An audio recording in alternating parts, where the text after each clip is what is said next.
चलिए दोस्तों अगला क्वेश्चन देख लेते हैं। नेक्स्ट हमारा 135 वाला क्वेश्चन एरर का।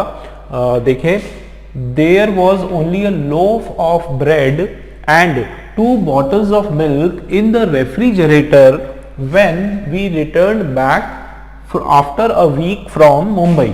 देखो क्या बताया जा रहा है कि there was only a loaf of bread. दोस्तों ये आपका जो है एक फ्रेज है। लोफ ऑफ ब्रेड का मतलब होता है कि एक ब्रेड का टुकड़ा, ठीक है, ब्रेड का टुकड़ा। उसको कई जगह जो है या चपाती जो होती है उसको इंग्लिश में ब्रेड भी बोलते हैं। तो ब्रेड का मतलब केवल ब्रेड नहीं होता है, कई जगह ब्रेड भी होता है, कई जगह चपाती के सेंस में भी ब्रेड होता है। और लोफ का मतलब होता है पीस, ठीक है। तो यहाँ पर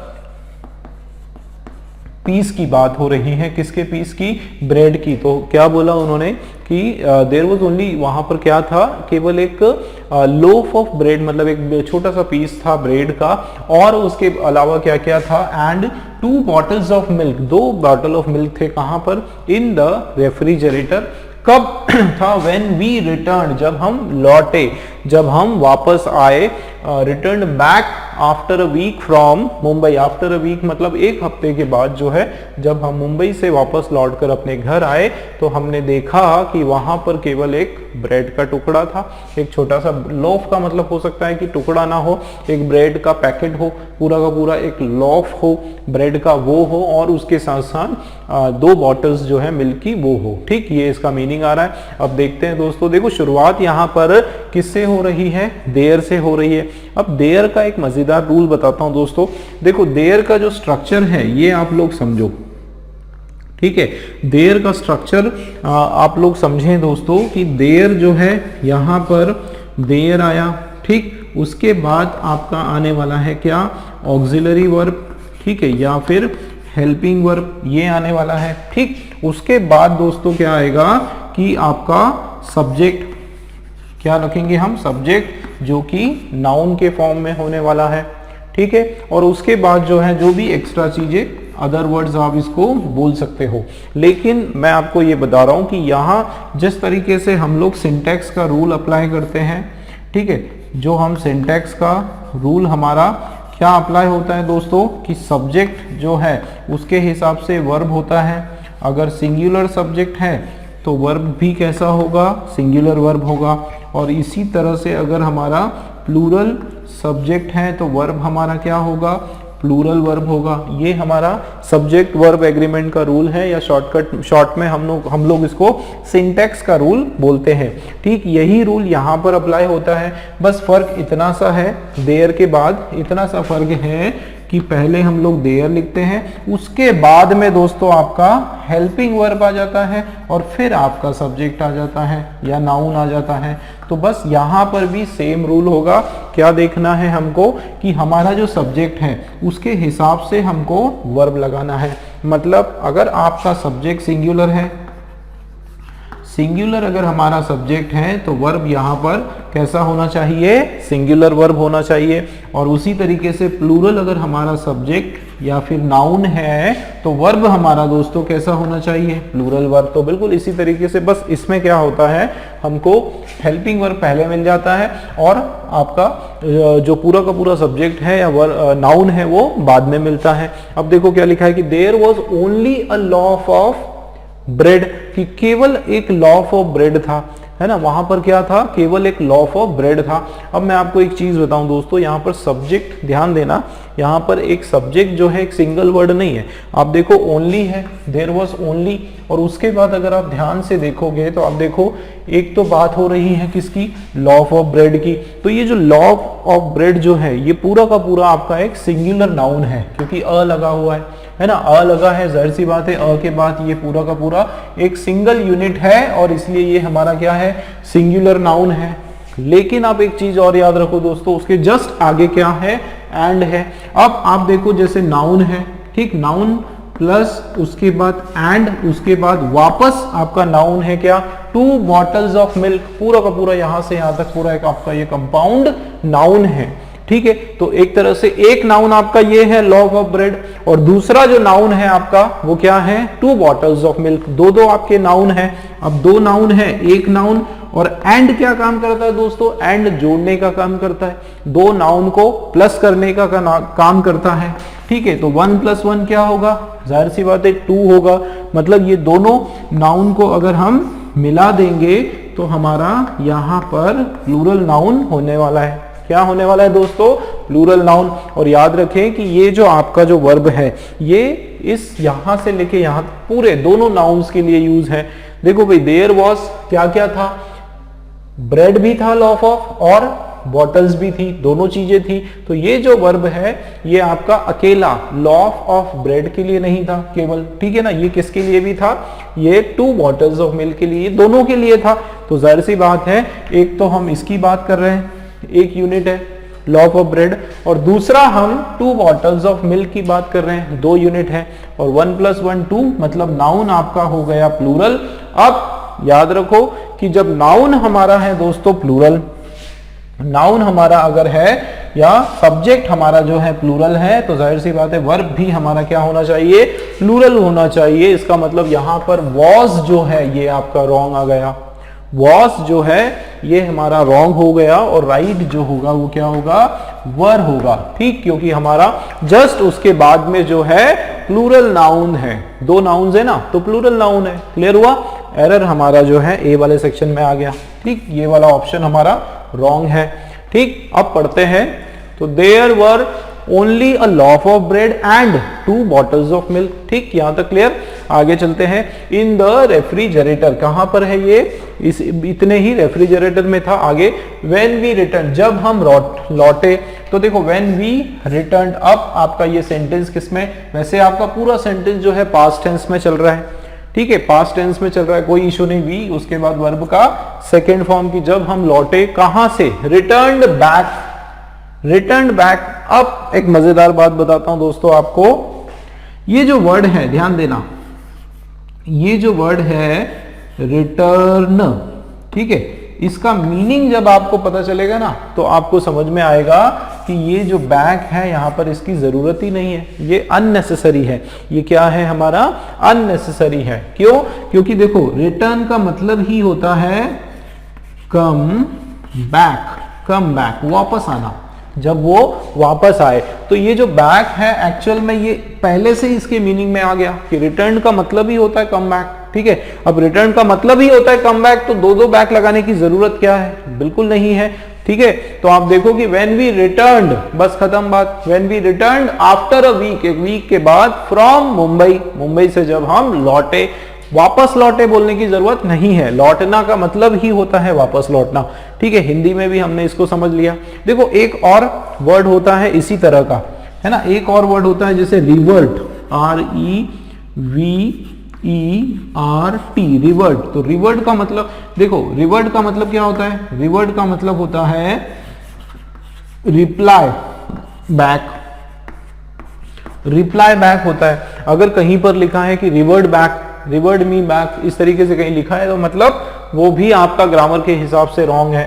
ठीक है, देखो पढ़ने में तो बिल्कुल आपको लगेगा सही है, बट ग्रामर के हिसाब से आपकी ये बहुत बड़ी एरर है। और एरर है मतलब बड़ी है छोटी क्या, एरर है, इसके लिए आपका एक पॉइंट कैंसिल हो गया। डी वाला भी आपका रॉन्ग है। ठीक है ना, तो आप ध्यान दो, ये रिवर्ट हो गया या फिर रिटर्न हो गया, ये ऐसे जो वर्ड है इनके अंदर ही बैक शब्द होता है, डबल से बैक लगाने की जरूरत नहीं है। जहां पर बैक लगाए वो आपका रॉन्ग, उसको नहीं लगाएंगे। ठीक, मतलब 2 एरर्स हैं इस पर्टिकुलर क्वेश्चन में। कौन कौन से हमारे आंसर्स हैं, ए और डी जो है, ए और डी जो है वो हमारे राइट आंसर्स है। ठीक दोस्तों, चलिए एक बार राइट आंसर पूरा राइट पढ़ लेते हैं। तो देखो, there were only a loaf of bread and 2 bottles of milk in the refrigerator when we returned after a week from Mumbai। ये हमारा पूरी तरीके से सही हो जाएगा। ठीक, चलिए अगला क्वेश्चन देखते हैं।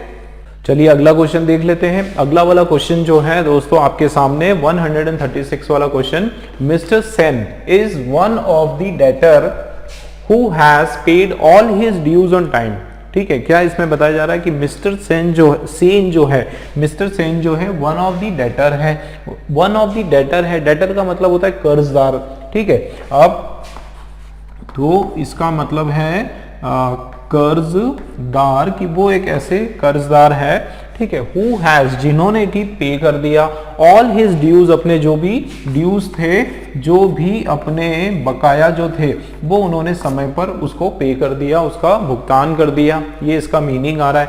अब देखो दोस्तों, यहाँ पर कुछ बहुत बढ़िया एक या दो कंसेप्ट मैं आप लोगों को बताने वाला हूँ। पूरा कंसेप्ट के बेस पर ये है क्वेश्चन आपका। ये वन ऑफ का रूल जो है इसके ऊपर आपका ये क्वेश्चन है। मैंने पहले भी आपको बताया था वन ऑफ का, फिर से देख लेते हैं। देखो ध्यान से देखना दोस्तों, देखो क्या लिखा है, वन ऑफ है। अब ध्यान रखना है, वन ऑफ जो है बहुत इंपॉर्टेंट चीज मैं आप लोगों को बता रहा हूं, ध्यान रखना दोस्तों कि वन ऑफ जो है उसके बाद नाउन जो है वो कैसा होता है, प्लूरल होता है। ठीक है, नाउन उसके बाद प्लूरल होता है और वर्ब जो है वो उसके बाद सिंगुलर होता है। फिर से मैं रिपीट कर रहा हूं, वन ऑफ जो है उसके बाद अगर नाउन आया तो दोस्तों वो हमेशा प्लूरल नाउन होता है। कैसा नाउन होता है, प्लूरल नाउन होता है। और अगर आपका वर्ब आता है तो वो वर्ब कैसा होने वाला है दोस्तों, सिंगुलर वर्ब होने वाला है। ठीक, ये बिल्कुल याद रखो, बहुत इंपॉर्टेंट रूल है ये वन ऑफ का। इजी लगता है आप लोगों को, ठीक है, लेकिन बहुत सारे बच्चे इसमें मिस्टेक करते हैं। आप देखो यहाँ पर क्या लिखा है, वन ऑफ। ठीक, उसके बाद मैंने क्या बताया कि अगर नाउन आना है तो कौन सा आना है, प्लूरल नाउन। तो देखो ये द डेटर, अब ये डेटर जो है ये आपका सिंगुलर नाउन है, ये प्लूरल नहीं है। तो सबसे पहले तो आप क्या करो, डेटर नहीं होने वाला डेटर्स हो जाएगा। ठीक है ना सबसे पहले ये क्या हो जाएगा दोस्तों, डेटर्स हो जाएगा। आगे चलते हैं। ठीक है, तो अब देखो वन ये एक रूल तो मैंने ये बता दिया, ठीक, कि वन ऑफ आया, उसके बाद प्लूरल नाउन और उसके बाद सिंगुलर वर्ब आया।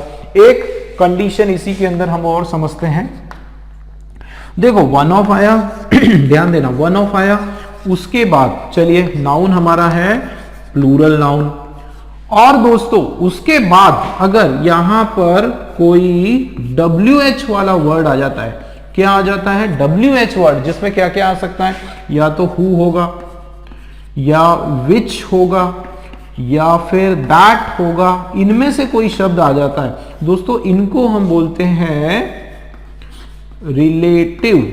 रिलेटिव प्रोनाउन, इनको कहा जाता है।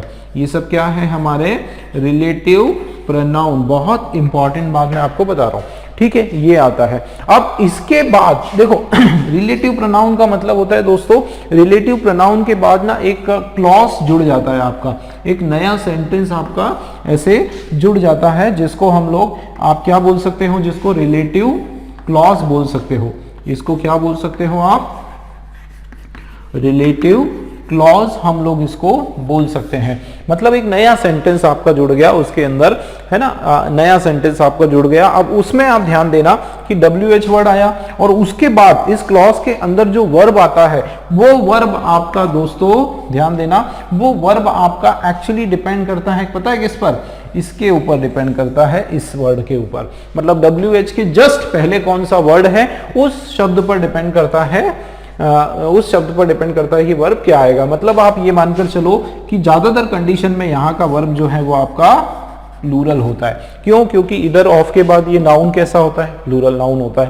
तो मोस्टली 95% जो है इस तरह का होता है। देखो ये जो वर्ड है, ये मैंने बताया था पिछले कुछ क्वेश्चंस में कि ये वर्ड जो है इसका एंटीसीडेंट होता है। क्या होता है, इसका एंटीसीडेंट होता है,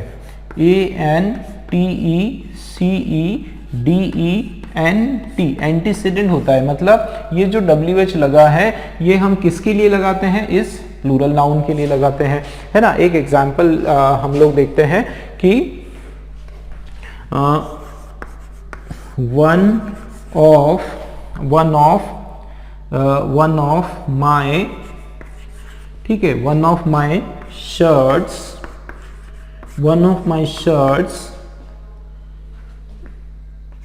which one of my shirt which look क्या बोल सकते हैं, one of my shirt which look trendy, ठीक है, which look trendy is lost। ठीक है, ये हमारा एक एग्जाम्पल लेके हमने समझा। अब आप ध्यान से समझना, इसमें देखो वन ऑफ है, ठीक है, उसके बाद देखो वन ऑफ आया, उसके बाद माई शर्ट्स, तो ये क्या होना चाहिए, प्लूरल नाउन होना चाहिए, ठीक है। उसके बाद आप देखो विच, ये विच आया दोस्तों। अब देखो ये विच किसके लिए यूज हो रहा है, इस शर्ट के लिए यूज हो रहा है, ठीक है ना भाई। विच मतलब कौन सा, जो कि, जिस शर्ट की हम बात कर रहे हैं, मतलब ये विच, ये जो ये है इसका शर्ट जो है इसका ये एंटीसीडेंट है, ये क्या है, एंटीसीडेंट है, ठीक। अब उसके बाद जो वर्ब आएगा, ये जो वर्ब आएगा ये किस पे निर्भर करेगा, इस शर्ट्स पे निर्भर करेगा, एंटीसीडेंट पर डिपेंड करेगा। आप देखो शर्ट हमारा प्लूरल है भाई, प्लूरल नाउन है तो वर्ब हमारा ये भी क्या होने वाला है, प्लूरल वर्ब होने वाला है, ठीक है। लुक्स नहीं होने वाला है, लुक होने वाला है। अब आगे चलते हैं, तो लुक ट्रेंडी, तो देखो विच लुक ट्रेंडी, ये आपका एक तरह से एक नया क्लॉज है। अब इसको अगर आप हटा देते हो, एक मिनट के लिए आप इसको हटा दीजिए, तो क्या होगा, one of my shirts is lost.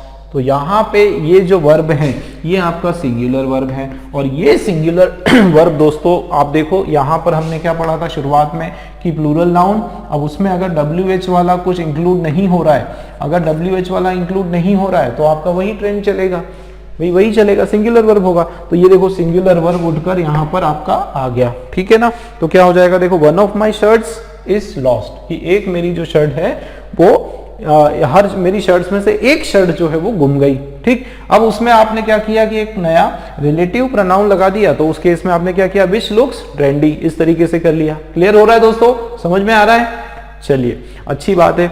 आगे देखो, अब वापस मैं आपको इसमें एक और चीज ऐड कर देता हूं, ठीक है, एक और बढ़िया सी चीज में जो है ऐड कर देता हूं। आप देखो क्या लिखा है, वन ऑफ लिखा है, ठीक। उसके बाद प्लूरल नाउन, ठीक है। उसके बाद देखो कि WH वर्ड, उसके बाद अगर वर्ब आता है इसके अंदर तो वो प्लूरल होगा, ठीक है। आगे चलते हैं, प्लूरल होगा। अब देखो दोस्तों, तो अब हम मान लेते हैं हमारा क्लॉज खत्म, उसके बाद वर्ब जो होने वाला है वो कैसा होगा, सिंगुलर वर्ब होगा, इतना ठीक है। वर्ब हमारा क्या होगा, सिंगुलर। एक और चीज उसमें ऐड करते हैं कि मान लीजिए कि उसके बाद कोई प्रोनाउन आता है, ध्यान देना, मान लीजिए उसके बाद क्या आता है, पॉजेसिव प्रोनाउन आता है, मान लो पॉजेसिव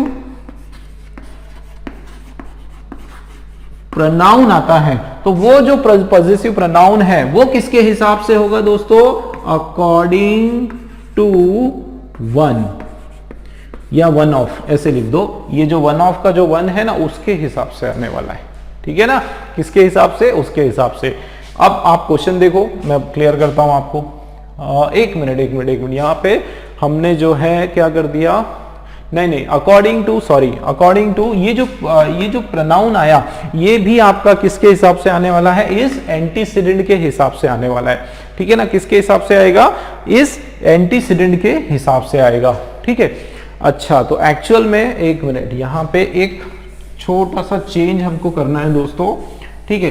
चेंज हमको ये करना है कि ये यहाँ पर वो प्रोनाउन होगा, मतलब अगर यहाँ पर कोई प्रोनाउन आता है, ठीक है, यहाँ पर अगर कोई प्रोनाउन आता है तो वो प्रोनाउन भी आपका कैसा होने वाला है, प्लूरल होने वाला है, ठीक है। वो क्लॉज के अंदर का ही प्रोनाउन है, ठीक है।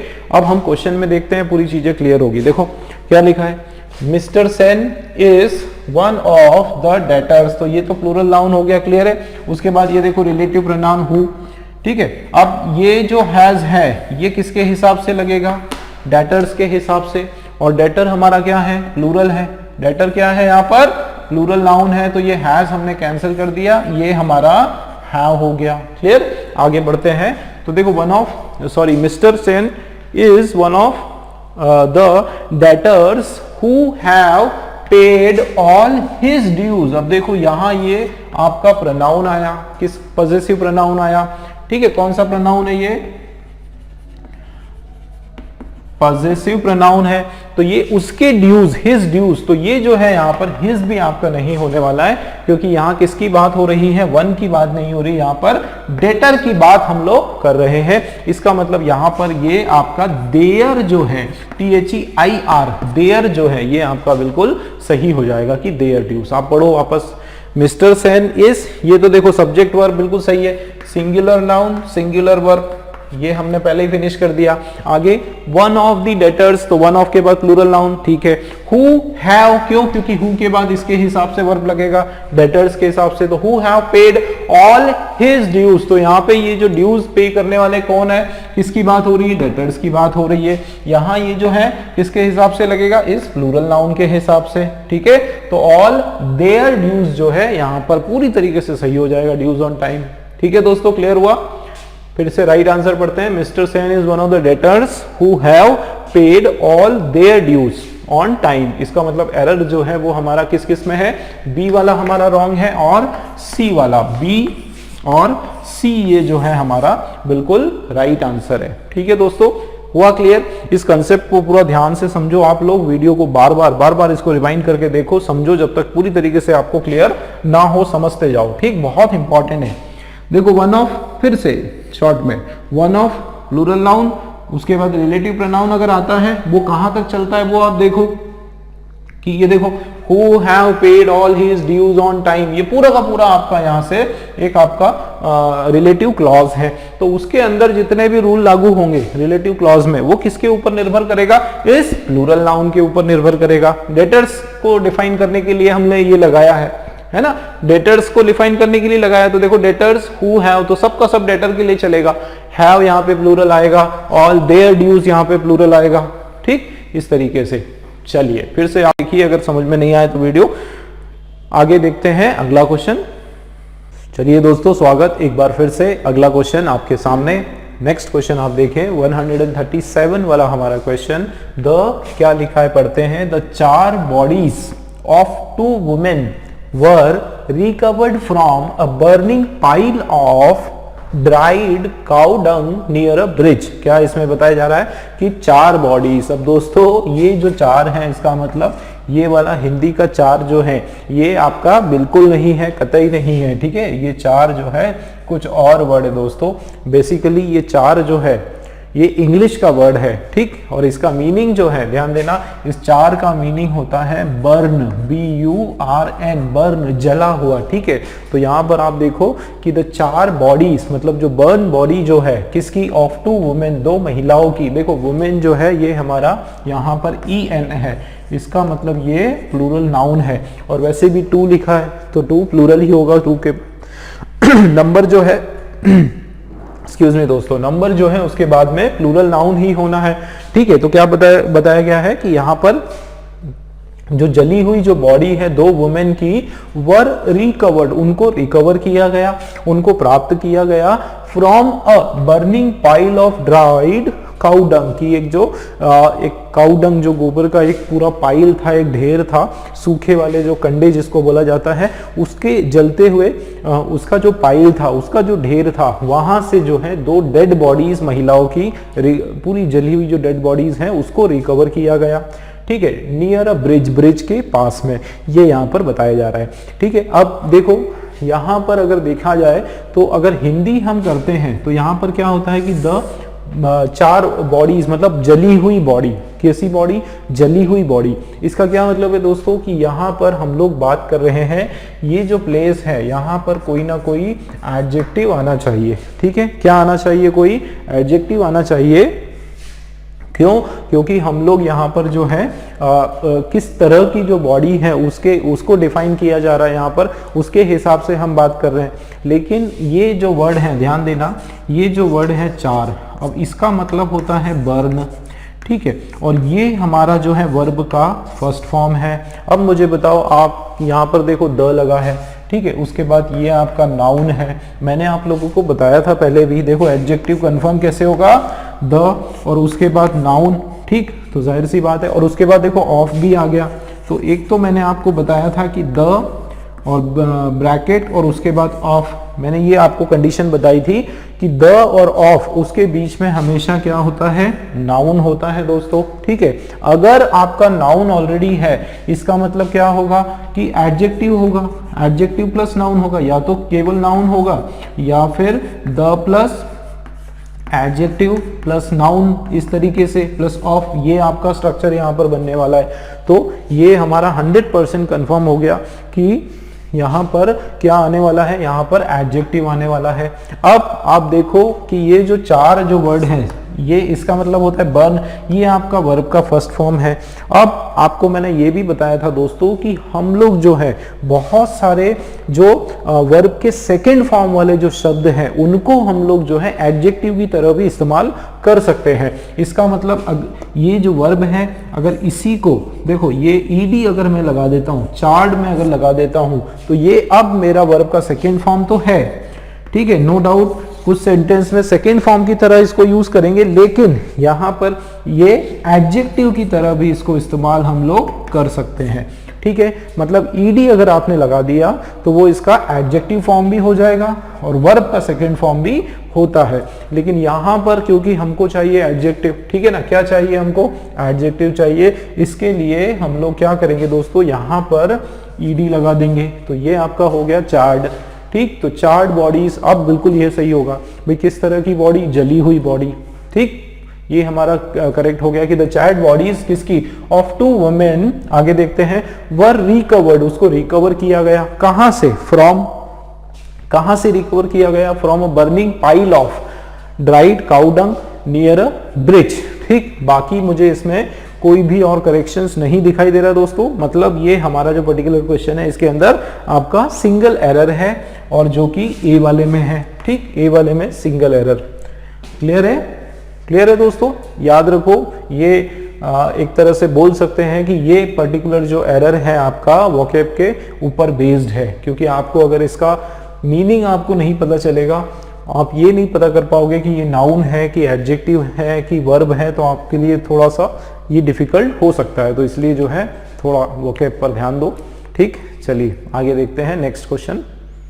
स्वागत दोस्तों एक बार फिर से आप सभी का, और अगला क्वेश्चन आपके सामने है, क्वेश्चन नंबर 138 पढ़ते हैं हम लोग। The parents are planning to go to abroad after their retirement in December in this year, ठीक। फिर से इसमें पढ़ते हैं क्या लिखा है, देखो, my parents, the parents, my parents are planning to go to abroad, मेरे जो पेरेंट्स हैं वो क्या कर रहे हैं, प्लानिंग कर रहे हैं बाहर अब्रॉड फॉरेन जाने की, आफ्टर देयर रिटायरमेंट, उनके रिटायरमेंट के बाद, इन दिसंबर इन दिस ईयर, दिसंबर में इस साल, है ना, इस तरीके का यहाँ पर आ रहा है। अब आप देखो शुरुआत कैसे हो रही है दोस्तों, माय पेरेंट्स, अब पेरेंट्स है, मॉम और डैड दोनों मिलके जो है वो पेरेंट होता है, पेरेंट्स होता है, एस लगता है, मम्मी और पापा दोनों, और केवल मम्मी या केवल पापा अगर हम बोलते हैं तो पेरेंट, एक पेरेंट आ जाता है। तो जाहिर सी बात है ये आपका प्लूरल नाउन है या प्लूरल सब्जेक्ट है, ठीक है, ये आपका सब्जेक्ट है और कैसा है दोस्तों, प्लूरल सब्जेक्ट है। तो जाहिर सी बात है उसके बाद वर्ब कैसा आना है, प्लूरल वर्ब आना है। ये हमारा बिल्कुल बराबर है, अप्रोप्रिएट है, ठीक है। माय पेरेंट्स आर क्या कर रहे हैं, प्लानिंग, मतलब ये हमारा जो सेंटेंस है कंटिन्यूअस टेंस का सेंटेंस है दोस्तों, ठीक है, कंटिन्यूअस टेंस है इसके अंदर। चलिए, तो टू गो, टू के बाद देखो वर्ब का फर्स्ट फॉर्म आता है, टू गो टू अब्रॉड। अब दोस्तों एक चीज मैं आपको बताऊं कि याद रखना, टू गो, ठीक है, टू गो और उसके साथ जो है टू गो टू अब्रॉड इस तरीके से नहीं होगा, टू गो के बाद जो है वापस टू नहीं आता है। इसका मतलब यहाँ पर टू गो अब्रॉड जो है वो ही अपने आप में करेक्ट है, टू गो के बाद हमें टू लगाने की जो ज़रूरत जो है वो नहीं है, ठीक है। और आपको भी लग रहा है यहाँ पर कि सर ये टू अब्रॉड यहाँ पर नहीं होने वाला है, ठीक है। टू गो अब्रॉड, कहीं हम बाहर जाने की बात करते हैं, किसी प्लेस की हम बात करते हैं ना दोस्तों, उस केस में हमको यहाँ पर टू लगाने की ज़रूरत नहीं है, ठीक है। खास करके अब्रॉड, अब्रॉड के पहले जो है हम लोग टू नहीं लगाते हैं, ये आप लोग याद रखें, ठीक है। अब्रॉड के पहले टू हम लोग यूज नहीं करते हैं, ठीक है। आगे बढ़ते हैं, to go abroad after their retirement, कब जाने की वो बात करते हैं, उनकी जो रिटायरमेंट है उसके उनका जो रिटायरमेंट है उसके बाद जो है वो जाने की बात करते हैं। देखो ये अब्रॉड जो है दोस्तों, इसको हम क्या बोल सकते हैं, इसके बारे में थोड़ा सा और ब्रीफिंग में आप लोगों को कर देता हूं कि इसको हम बोलते हैं एडवर्ब ऑफ प्लेस, ठीक है। एडवर्ब ऑफ प्लेस इसको कहा जाता है, और जब भी हम एडवर्ब ऑफ प्लेस लगा देते हैं तो उसके पहले टू प्रीपोजिशन की यहाँ पर आवश्यकता नहीं है। जैसे और भी एडवर्ब ऑफ प्लेस हैं, जैसे समवेयर हो गया,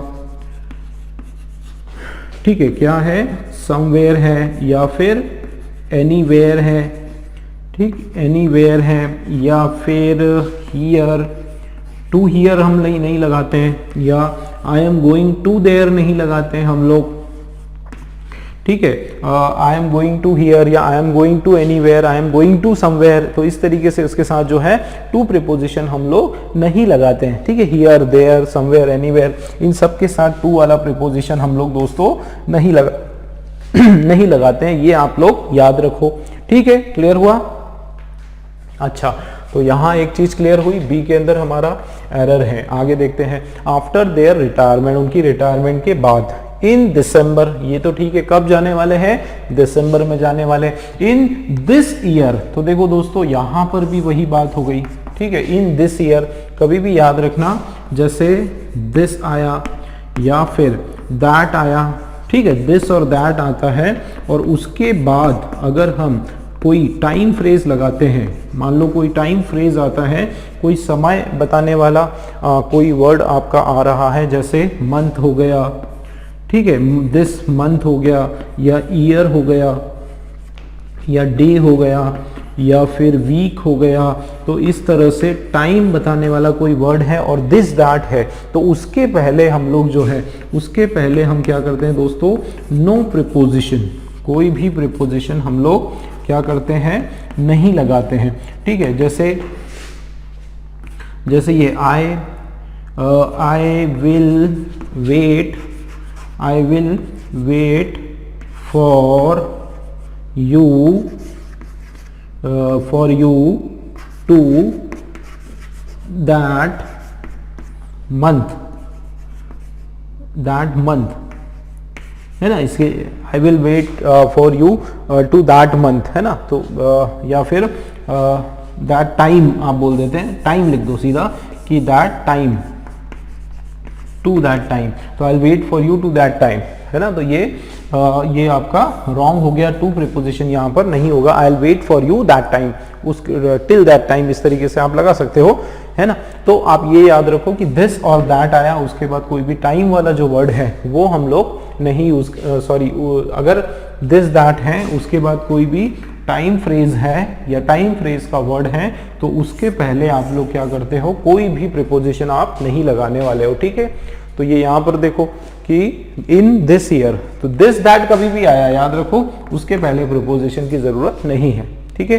तो एरर हमारा जो है डी के अंदर एरर और बी, ये हमारे राइट आंसर है, बी और डी ये दो हमारे जो है दोस्तों राइट आंसर है, ठीक है, क्लियर है। चलिए पढ़ते हैं एक बार क्या लिखा है। तो my parents are planning to go abroad after their retirement in December this year, ठीक दोस्तों, क्लियर हुआ। चलिए आगे देखते हैं नेक्स्ट क्वेश्चन।